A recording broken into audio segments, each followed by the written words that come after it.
Let me ask you something. When was the last time you did something for the very first time? Not something huge, not skydiving or bungee jumping or anything like that. Something that made you a little bit nervous, that took you outside of your normal. If you're struggling to answer that, then this video is for you. Because today we're talking about the comfort zone. Not the kind of comfort zone where you just push through the fear and do it anyway. I actually want to break down what the comfort zone is, why it's so intelligent, why it's so powerful, and why the comfort zone often keeps women stuck. So, what is the comfort zone? Here's the first thing to understand. The comfort zone isn't a character flaw, it's not laziness. In fact, it's actually neuroscience. So, our brains have one primary job. It's not to make us super successful or really intelligent or anything like that. It's actually to keep us alive, to keep us safe. So, how does it do it? It does it by making familiar things feel comfortable, feel safe. And the converse is it makes unfamiliar things feel life threatening and really quite scary. Every habit, every routine, every choice that we make, our brain essentially files it away and kind of classifies it as something that is safe or scary. And what our brains are, in essence, trying to do is recount and recall past experiences and ascertain whether this is a good thing for us to do or if we need to put a stop to it. Our brain wants something that's predictable, proven, and efficient. The issue isn't that our brains do this, it's that the same logic is applied to every situation. And this happens whether it's a scary lion that might be chasing us down the road or the idea of sending out that proposition email that's been sitting in our to-do list for the past few weeks. In essence, our brain can't really tell the difference between what is danger and what is discomfort. And that's usually where we get stuck. Now, I want to speak about something important and why I think women who are super successful, really thoughtful, and high achieving often get stuck in the comfort zone. We're often socialized from a very young age not to be too much, not to be too overbearing, to take other people's thoughts and feelings into consideration, to be agreeable. Those societal norms and pressures and expectations on us, and oftentimes that can keep us stuck where we are. And so we wait, we research, we draft up these elaborate plans and go into detail. And subconsciously, we're telling ourselves that we're not yet ready. We need to prepare more. We need to plan more. But here's the important thing, that feeling of not feeling ready or needing to know more or needing to prepare more, that's information. And in essence, that's our brains doing its job and keeping us safe. It's our brains keeping us in the place that it knows best, that safe comfort zone area. But really, readiness is a myth that just needs to be busted. You don't find or feel ready before you start. You build readiness by starting. So the shrinking zone, the part that no one talks about, this is the part that I really want you to sit with. Your comfort zone is not static.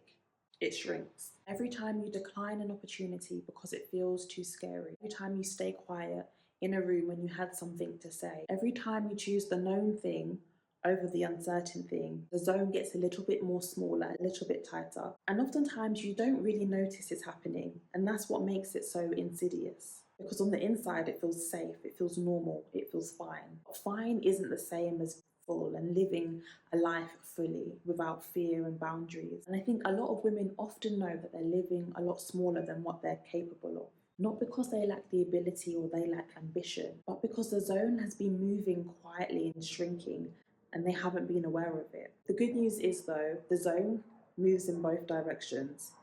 It contracts, but it can also expand.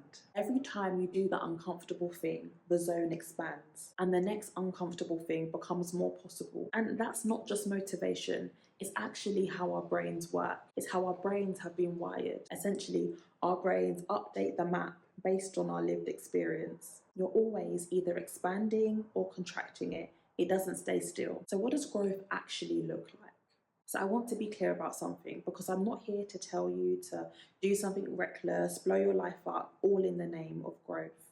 Real expansion is actually quiet. It's a series of small and consistent decisions that feel uncomfortable, not terrifying. It might be sending across a pitch that isn't the beacon of perfectionism, but it's good enough. It might be speaking up in a room where you've wanted to say something and having the courage to actually share what you actually think. It might be launching the business, the project, writing the book, starting the YouTube channel, and doing those things that you've been putting off for the past few years and months. None of these things are in their essence dramatic, but all of them require you to tell your brain, I hear you, I understand, but I'm doing it anyway.